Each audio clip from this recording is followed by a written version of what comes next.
typical garden here usually grows over 2,000 pounds of organic produce each summer. So if you think about the cost of organic produce these days, it's a pretty good deal. And then the food bank members really get access to that fresh, local, and organic produce. So that's pretty exciting for us.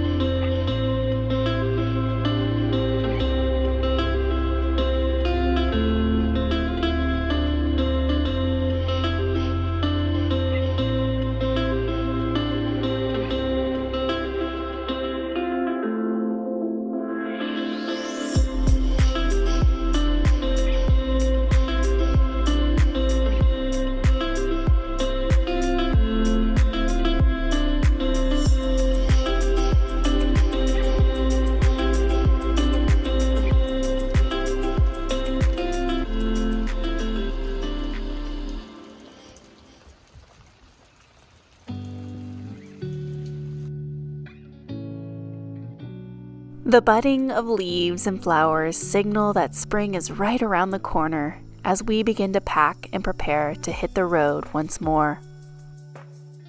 We are forever grateful for the community we've created in West Seattle over the past 4 months as we nested here during the chilly winter.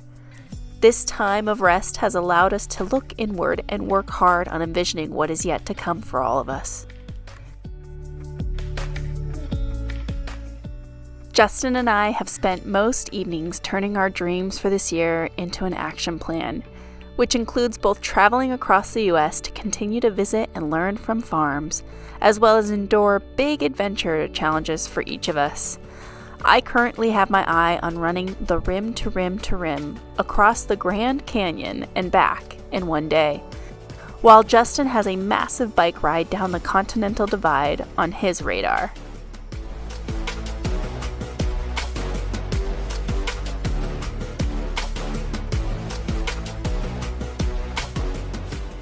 Weaving these personal solo adventures into a greater puzzle of figuring out what is next for us as a family has led us to the here and now.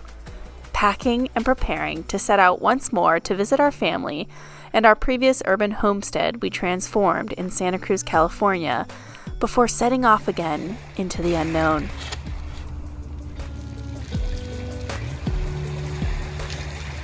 Our daughter also misses traveling and is excited for what's to come next.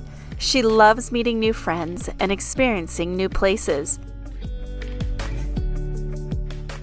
Her memories are so vivid from our journey thus far. To be honest though, one big question mark lingering for us is whether or not to settle somewhere for the future school year while we continue to search remotely. This and more we will answer in due time. What we do know is pushing ourselves outside of our comfort zones has allowed us to grow immensely over this past year. The impossible is becoming possible. And constantly leaving our door open to potential opportunities has brought so much joy into our lives.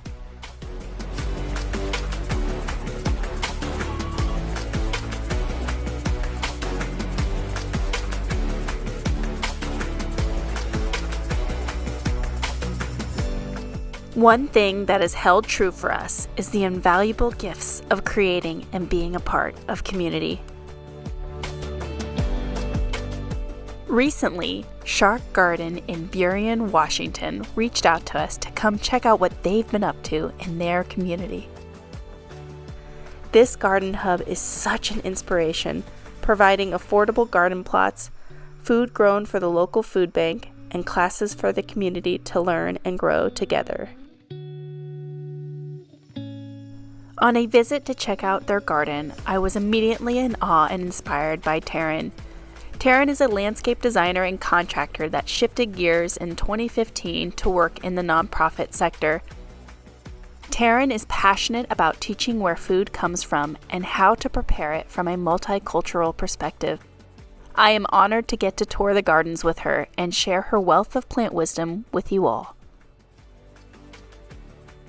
We started in 2015, It started out as a school garden for this high school here. This is a magnet school in the Highland School District. It's for at-risk youth. If they're having a problem in another high school, they'll come here to get more one-on-one attention. This was just a disused baseball field, so it was kind of weedy and garbagey and crimey. And so we wanted to create a little activity for them for summer, so we partnered with King County to do sort of a summer program where they'd work in the classroom for part of the day to get some math or science credit towards graduation. And then they'd come out here and we started building out the garden as a school garden to start with. And we named it the Shark Garden after the school mascot initially. Had like a budget of $800. So we bought a little bit of like tools and screws to, attach stuff together to start building beds. And we found a free treehouse on Craigslist. We turned it into our shed, and free materials from the community, basically scouring Craigslist and buy nothing groups to start building out the beds. And so most of what you see here has been salvaged and repurposed from the community, and we've got really thrifty board members who keep an eye out for all that sort of stuff. The garden itself is 1.6 acres. We're in zone 8A, 8B here, depending on what part of the city is. I think we're more 8B here because it's a little cooler and windier on this particular site. So our low temperature in winter is 14, 15 degrees. Barely gets below that, but we have got a short growing season. So our growing season's 100 to 110 days. So we don't allow like public picking. We sort of do it structured, where you're doing it with us, we're learning about it, because we want people to enjoy the place for sure, but we also want to sort of capture the metrics around what we're doing. And we want to measure how much produce we're harvesting. Then that helps us get funding. So we have tasting tours with people instead, so that we're getting that community engagement as well as sort of getting a concept of how much we're creating and producing here. But yeah, we have volunteers. We almost always send them home with produce or berries. And when you're working alongside us, that's part of our education, and tasting is a big thing for us. So. Awesome. And you were saying how you harvest a lot of this and then it's going over to food banks. White Center Food Bank is our partner. Okay. Yeah. So along the front fence, we've got sort of little islands of tree guilds, the fruit tree in the middle, and then herbs and berries sort of coming out from it, a lot of flowers. This being the Pollinator Garden, it's flower heavy, a lot of long blooming perennials, and then we time it so there's something blooming most of the year as part of the planning process there. And then we actually has color shifts throughout the season. I designed it so that it's primary colors in the spring, and then in late summer it shifts to oranges and purples and different colors. So every time you come back, there's something new to look at. It's for design principle. We want to always be something exciting here. So we created a little pollinator garden along the fence line. We tried to create some community spaces, like what we call our little fire pit here. We use this space for storytelling and reading books with kids. We partner with an outdoor preschool. Some of the classes sometimes will sit around the fire pit as well. Tongue-in-cheek, but the plant in the middle is a hot poker plant. Then we've got little specialty gardens. We've got a goth garden with all black flowers. We've got a fluffy garden bed. If you come back in the spring or summer, there's just floofy flowers everywhere. So we thought it would be entertaining visually as well as functional. When we started the garden, we did demographic research about our community, and the two largest ethnic groups were Vietnamese, Asian, and then a lot of Latin American families. So we wanted to make sure we had fruits, especially, and vegetables that tied in this culture so that those people would be welcome here. And we sort of keep doing that on a rolling basis in terms of features that we add to try to consider who's going to be there and be real inclusive about our sort of education side of it. I think all these, we've got, like I said, over 100 varieties of berries, and we do sort of tasting tours with volunteers. And as things come into being ripe, one of my favorite things about being here is having people try new things and unusual things from around the world that they can't get in stores because they don't transport well. And so this is kind of a fun place for show and tell. This is one of my favorite gooseberries called Black Velvet. It's got black berries, and the flavor's got super complex sort of mix of blueberries and spices and grapes, and really fun. This is a black currant from Russia. Some people say the fruit of this berry actually tastes like sirloin, like a steak. It's got really meaty background. Wow. Really crazy, yeah. Oh, I'm so curious. This is a cool plant here too, actually. This one is a silverberry, one of the few winter blooming plants we have. And these have fruit kind of like a gumi, if you've ever seen gumi. And they're great nitrogen fixers, right? They're nitrogen fix. They can get kind of crazy on you really fast if you're not careful. Yeah. It's nice to have some flowers and pollen available for the hummingbirds especially. We do have hummingbirds that stay here all year. the Anna's hummingbirds. So there's a few flowers that actually go in winter. We leave all the brush and all the grass and all the mess in winter because that provides habitat for pollinators. So it's done intentionally. It's intentionally messy. Yeah, it's something we've learned. I always grew up doing a fall cleanup of your whole garden, so it looks spiffy. But research shows now you got to leave all this stuff over the winter to provide sort of habitat and shelter for the buggy boos. So that's why it looks a bit like this right now. This little circular bed is a tree guild that our students put in a couple years ago in the summer program. So we've got an Asian pear in the middle, the big comfrey sort of crater here that brings, it's a bioaccumulator, brings minerals and stuff up for the tree. And then we're surrounded by herbs. We've got artichokes in here. We've got nitrogen fixing autumn olives for our nitrogen fixers. We've got a red currant back there. There's yarrow, winter savory, catmint, rosemary. We just put daylilies in here because they've got edible flowers as well. It's one of the actually better edible flowers that people don't know about. See where the artichokes were, the stems are still there. So we've got 76 rental plots for the community. We keep them really affordable. They're just $25 a year. So we want to, reduce any barriers to entry to, access to growing food. I think it's important. And then each renter will do 10 hours of volunteer time in the common spaces as well throughout the year. Over here we got, these are more of our rental plots actually for seniors or people if they need wheelchair access. We've got our pot recycle bin too.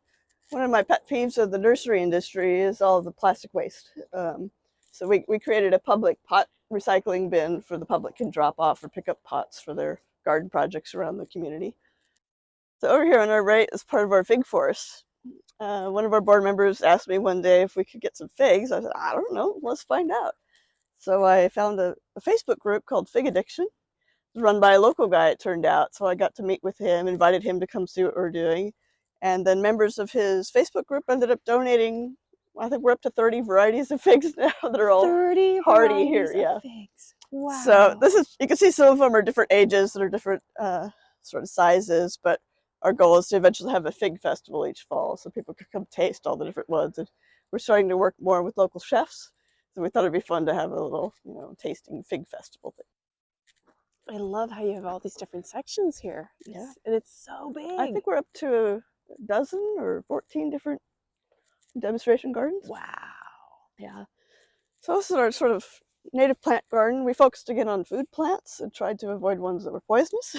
So we'd like to develop a sort of a program and curriculum with some of the local tribal members, create educational content about how they've historically used these foods. So sort of first peoples and first foods kind of program. Eventually like to have like a kiosk here explaining a lot of that, history of the land that we're using. And it's about 4 years old, this garden, the native plants. So what we did when we planted it, we just put down like 18 inches of wood chips and put a little bit of dirt in each hole. And then it grew pretty slow for the first 2 years. And then the third year it just blew up, quadrupled in size. That's typical. The first year it sleeps, second year it creeps, and then they say the third year it leaps, and it definitely leaped last year. So this year it's going to be more mature, hopefully more resilient to the drought in the summer. We had to water it a few times, but once it's established well, we shouldn't have to water it much at all. Okay. That's one of the other benefits of the native plants is it's adapted to your seasons and your weather patterns ideally. This is a new feature over here that we're pretty excited about. This last year, we added a grain garden. So we realized a lot of people didn't know where staple crops came from. If you live in the city, you've always grown up here, you don't know what wheat looks like other than, illustrations or movies. We picked grains from around the world so we could represent more cultures as well. So we had sorghum and millet from Africa. We had popcorn. We had quinoa and barley. We had buckwheat from Japan, like for making buckwheat noodles, oats, and we even had rice that we could grow here in a dry setting called upland rice. The upland rice that we had here was actually from Eastern Europe. Most people consider that you need water, like patties, right? Yeah, the patties. There is a type of rice called upland rice. It's usually a short grain like this, arboreal rice. You keep it damp, early on a little bit, but not wet. But it's, for the other cultures, probably adapted from wild rices, way back in the day. What zones do you think that can grow in? It has to do mostly with your length of season, is what we found. Okay. Some of this at the very end didn't make it in our 110 days. Okay. So ideally, you're a little bit further south than us. Okay. But this is grown from Eastern Europe, northeastern Europe. So Yeah. that's why I picked this variety. That's a good strategy we use here for picking out some of these rare plants, is that you look at your latitude going around the globe, and that is the same as your season length then. So if you follow your latitude all the way around the globe, you can look at plants and varieties in that latitude, because that determines your season length, and it's a good starting point. Yes. So, besides your USDA zone, which is that USDA zone only talks about your winter low temperatures. Yep. It doesn't talk about your rainfall or your high temperatures. Your heat temp. Yeah. Austin, Texas is the same zone as we are here in the know. USDA. I'm like, you know what? It's a little different. So there's a lot of things to consider, especially the season length for the grains. Most of the sorghums, millets, the sorghum got like 12 feet tall. Whoa! It was a tower here, and our season's barely long enough to ripen it. So Okay. we start looking for like dwarf varieties or early maturing ones in cases like that to see if we could find some. The harvest from this is actually still hang drying in my garage right now. So we're going to try to set up a volunteer event where we learn how to process the grain and see what that looks like.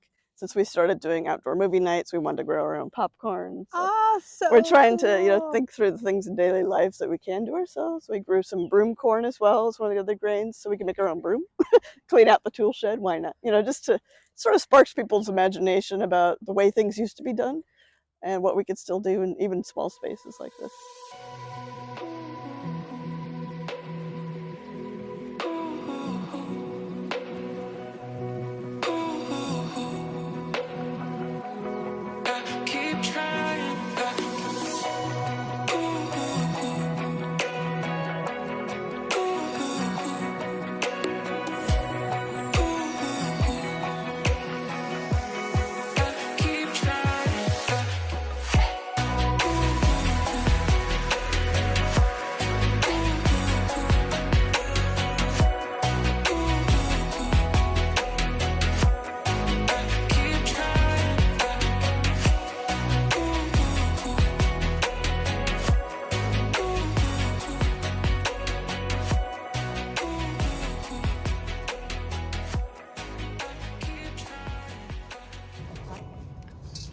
The sorghum, apparently you can cook it like a lentil seeds, or you can pop it like popcorn.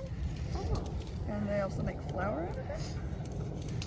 And then there's a fermented sort of drink, drink, or also like a batter they make out of it to make these pancakes. Oh yeah, I've seen that. Yeah, I mean, So they'll make the flour and then make a pancake. I had that in West Africa.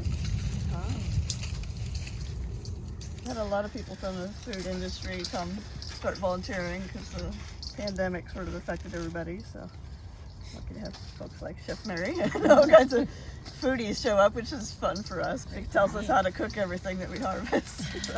I was looking for something to do because my company closed up, had to, and I came here.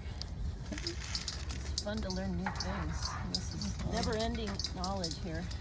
You know how I started? I took some of the classes. I mean, I'd walk around here all the time just to see like what was growing, and I learned a lot from the native plant section over there and things like that. And then took a couple of the classes, and it's been great. And so that's kind of how I started. And I'm still here, still struggling with my garden too, but learning a lot. Every time I come, I pick up another hint from Taryn or somebody else, and it's made, I will say, made life in my garden a little easier. I'm grateful for that too. So, yeah.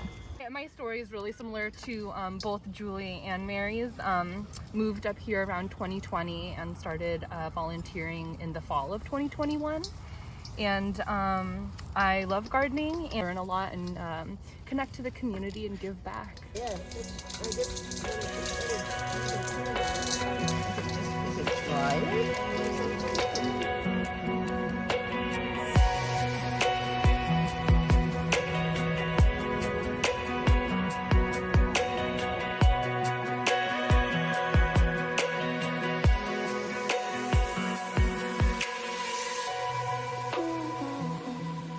is kind of a fun project we did. It's an herb and tea plants garden. So we wanted to create a display of culinary herbs. We've got like 25 culinary herbs in here, but also plants that are used for making herbal tea. It's one of the most requested classes we have is using herbs and making your own herbal tea and medicinal plants. We don't have medicinals in here at this point, but we've got mostly culinary herbs. And then students make projects out of these in the summer program as well. So they'll dry herbs. They made their own spice mixes, like they made their own taco mix. Wow. So we grow the peppers and the tomatillos and garlic and onions and some chilies and stuff. And so they dried it in a machine that we have as part of this herb garden, in a big dehydrator. And then they made their own taco mix. So we wanted to make it something relatable to tie it from garden to plate, basically. So it's kind of fun here. And then we started doing herbal tea class as well. Awesome. It's mostly perennial herbs in here, but we have sections of annual herbs like the basils especially. But yeah, saffron's actually a little crocus. Yeah. Actually very cold hardy. You just got to keep it from rotting in our wet weather. And the flowers come up in the fall, and then each flower's got 3 little stamens that you dry for the saffron. So last year we made saffron rice. We could grow all the ingredients for that. I thought it'd be really fun. So we could grow the rice, we could grow the saffron, we could grow the onions. We can grow the pine nuts eventually if we get a stone pine in here. And so this is what tea is actually made of. It's a type of Camellia sinensis. And the leaves are just harvested off the tips typically. And then depending on how you process the leaves determines if it turns into black tea or fermented tea or green tea. So we thought it'd be fun to have actual tea bush. We're at the very northern range of the climate for these guys. That's awesome. Most of them are grown in tropical places. Yes. I think we've got 27 trees here right now. Some of them are combo trees too, so that each tree will have up to 5 varieties on it. So that's a good strategy for small spaces if you want a bunch of different varieties and you don't have room for a bunch of trees. And we just installed a bunch of native bee homes out here in the orchard to improve the pollination for them too. These were made by the students in the summer program. If you look carefully in here, you see there's different species using it. Different size holes are good for different species. And it ranges all the way from like a 1/16 of an inch up to, I think it's 5/16 for the mason bees is the standard. If you look inside the holes there, like this is a grass cutter wasp. They stuff the holes with little pieces of grass and mud. Some of them are stuffed with sawdust, then the bees are laying their eggs in there in succession in the little tunnels, and then backfilling between them, and they add some food in there for each little larva. So the native bees are mostly solitary ground dwellers around here. There's hundreds of varieties that people don't even know about that are, right here. We've seen over 8 different types of bumblebees here. Wow. When we started, it was pretty barren, but we're up to, I think, 37 different pollinator species. In this corner, we've got our main school garden area. It's where we grow food for the food bank. We got 6 beds of cut flowers, and we selected varieties that would bloom either at graduation time or in the fall for the teachers' bouquets. We found out that some of the kids couldn't afford graduation bouquets. So we're like, well, let's make some. So we've got little flowers here for that.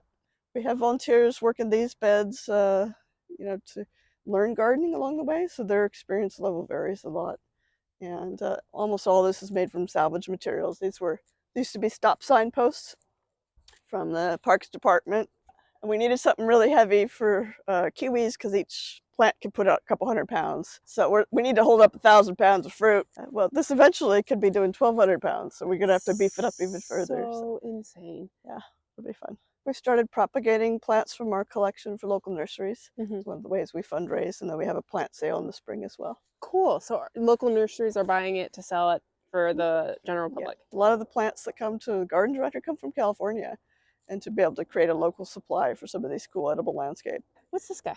That is what we call our big fig. Oh my goodness. It's a giant fig tree. That's a fig tree? It's a desert king fig. Holy It's the one that does best in the Seattle area. There's an early crop, which is called the main crop, or the Breva crop, and then the later crop in the fall is called the main crop for figs. Our season isn't quite long enough to get a full fall crop. We get a summer crop off of this. The new growth isn't going to fruit, so we have to sort of selectively thin it, keeping in mind the age of each branch. Otherwise, you could prune off all your fruit for the year. Is there any trick to that for your pruning? Just remembering what you did last year. Yeah, I know. And trying to, you can kind of see the color change. Like this new growth here is this more brown color. And you get further back, it turns more silver. Okay. Those are some of the clues you look for, and then we're take off crossing branches and sort of improve your access for harvesting too. Okay. It's been one of my beefs with a lot of the permaculture tree guild things that you can't harvest the things without trampling everything. Yes. So we try to keep that in mind. Providing access to your tree within the guilds and also in Here. I always talk about that. And like I've been like looking at like circles with stepping stone and You need everyone's some kind of access. Yeah. Especially if you've got like thorny berry bushes Yep. or anything around the base of the Yep. tree, it's really hard to harvest. Yep. So you want to Yep. make sure people can get in there too. Drip system that goes in each of these beds. We coil them up for winter when we clean it. And then we top dress with the manure and compost right in the fall. And then we plant a cover crop in here that's called Austrian Winter Pea.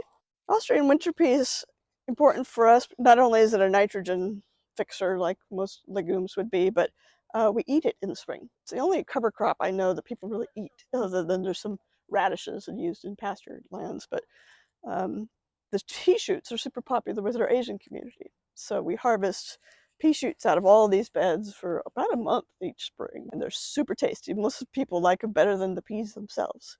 So this variety doesn't actually have pea pods that you would eat because it's more of a cover crop, but it's hardy enough to go through the winter all the way down to 15 degrees here. And then in the spring it bushes up to we keep it about knee high, and then just keep going and shearing off the tops. What's interesting about the food bank garden is you don't have some of the normal crops you might think we'd be growing, like lettuces or potatoes, even the kale and stuff, because we tailor the crop list to what the food bank wants. And if the cultures that are going there don't, need those crops or are not sure what to do with them, we're trying to tailor more with what they're actually going to use and what can keep a little while, at the food bank so it doesn't all wilt. So that's another thing to consider. And they also get bulk donations from the government for like a pallet full of potatoes or onions. Right. So we don't need to grow those. So we grow some of the more ephemeral things like herbs, tomatoes, peppers, eggplants, some of the cultural crops like bitter melon. The school garden here usually grows over 2,000 pounds of organic produce each summer. So if you think about the cost of organic produce these days, it's a pretty good deal. And then the food bank members really get access to that fresh, local, and organic produce. So that's pretty exciting. This is our main big rain garden. It was one of the first projects the students built. So this one's more deliberate, more planned out. It's got native plants surrounding it, including a lot of berries. And it collects runoff from the school parking lots here.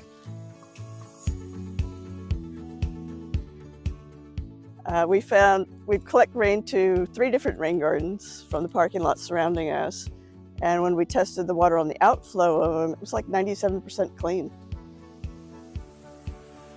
So it filters through the sand and gravel and native plants and grasses before it goes into the drain, and that goes out to the Puget Sound.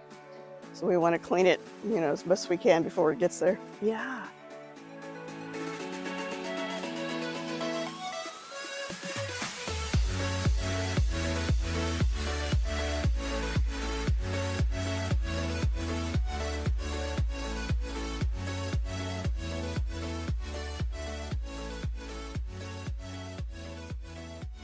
Definitely. So probably what I'll do here is do a demonstration of thinning an older cane. My name's Julian Garcia. I'm the fruit tree specialist with City Fruit here in Seattle. And today we're here at Shark Garden, or New Start Community Garden here in Burien. And we'll be doing a workshop on vine and berry pruning. In the past we've done other workshops such as winter pruning, summer pruning, but mostly fruit trees. So today will be a little bit different, and looking forward to the future. We're doing some grafting workshops and netting workshops as well. City Fruit was started back in 2008, and the whole mission, or the reason it exists, is to save excess fruit from people's backyards and from public spaces.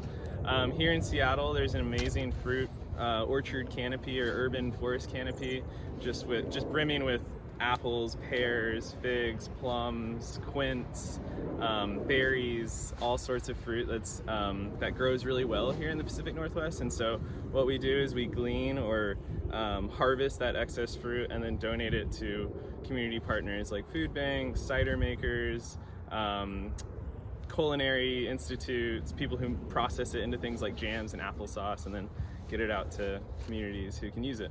So has anyone heard about prima canes or flora canes? First and second year canes? Yeah, so this year's growth, last year's growth, or last year's growth and then older growth, dead growth. So blackberries will only fruit on last year's growth. So like this right here, this, basically everything you see that isn't dead.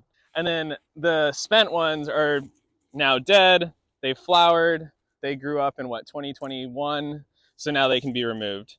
That's pretty much all there is to it, is just taking out the dead wood and allowing those new canes to then flower this year. The one tip though that I've heard is it's nice to have all of your floricanes on one side. So if you can somehow group them, leaving about 3 to 5 canes per bunch is ideal. You only have like 1, 2, 3, we won't count these because those will come out, 4, 5, 6. I'm only counting 6 actual live canes. So not that hard once you get the deadwood out of there. Any questions about this? All you got to remember is last year's growth is what the fruit will come in on. Pretty much if you wanted to, like right after they fruit, you could take them out, or you could wait until they die back a little bit more and they turn really brown and thin them out that way. The green ones that are here now are the primal canes from last year. So this year is when they're going to fruit for us. So by taking them down to 5 or 6 feet, we're going to encourage some side growth, hopefully, and then the new primal canes will start coming up from the base this spring. And we would just watch those and kind of guide them into our cage as they grow. And then when they get about this high, ideally, that's when you're snipping them instead of doing it now. These also got a bit neglected. We had to rebuild the structure. A lot of this is deadwood, so if people are pruning grapes today, you can prune it all off. The way you know it's deadwood is because it's brown and dry and brittle inside, whereas this is live wood and it's green, white, right? I'm just kind of trying to clear a path. And what we want to do is have little spurs about every foot or so. A lot of times you'll see them every like 6 inches or even more densely, but that's too much. It'll just be a mess of way too much growth. So really trying to space out these spurs about every foot on the vine is optimal. And then from there, each year, this is alive too, great. Cutting back these spurs to just 1 or 2 buds, that's all you need, will then re-sprout. And because this and this were growth from last year, what I just cut off, not the healthiest looking growth, but it's still alive. What comes out of that this year is what'll give you grapes. So that's why it's this year's growth on last year's growth, basically. Like you don't want to take this all the way back to no buds, because if you remove that completely, you're essentially starting from scratch. There's one right here, but I'm gonna actually thin this back to here because I don't really want it drooping that much. So here's another, what we'll call a spur. Gonna prune that back to just, there's technically 1, 2, 3 buds. So we could go even harder and take that back to just 2 buds. And again, it's about 1/4 of an inch outside of the bud. From there, there'll be new growth. If you see more than 1 or 2 growths coming off of each of those, then you need to thin out a couple of them so that there's only 1 or 2 left. Because again, it'll just get too crowded. I feel like grapes, more often than not, they're growing more than you need them to or want them to. And so really making sure that each spur only has 1 or 2 growths coming off of it, and every 6 to 12 inches will give you plenty of production still, or should. Does anyone have kiwis at home? Yeah. Cool. How's it going? You do need a male and female for them to cross-pollinate and set fruit. They're fruiting on new growth from 1-year-old wood or 1-year-old growth. And they also start to form spurs, so similar to like a fruit tree. Once you start to get this, where it's like really dense, kind of like cuppy looking, that's the best way I can think to describe it, these little cuppy growths, that's great because that'll give you fruit. Just leave that. So this was new growth from last year, from there to here. And what we're pruning back to on fuzzy kiwis is just 2 to 4 buds. And when I say buds, I'm talking, there's maybe 1 right there, 2, 3, 4. And just leaving that. The growth that comes out of that from last year, from 1-year-old wood, is what'll give you the fruit if pollinated and the weather works out and all that, and the bees. Yeah, I mean, that's really all there is just looking for this 1-year-old wood, 1-year-old growth, heading back to 2 to 4 buds. And the reason you don't want to do more, like, let's see, like this one maybe, like way out here, is because then you're giving you can kind of refer to this as like blind wood, where you won't get fruit. The fruit won't actually start forming until way out here. So you really do want to stick to 2 to 4 buds, And then from there, you'll get fruit closer to the scaffold or to the vine.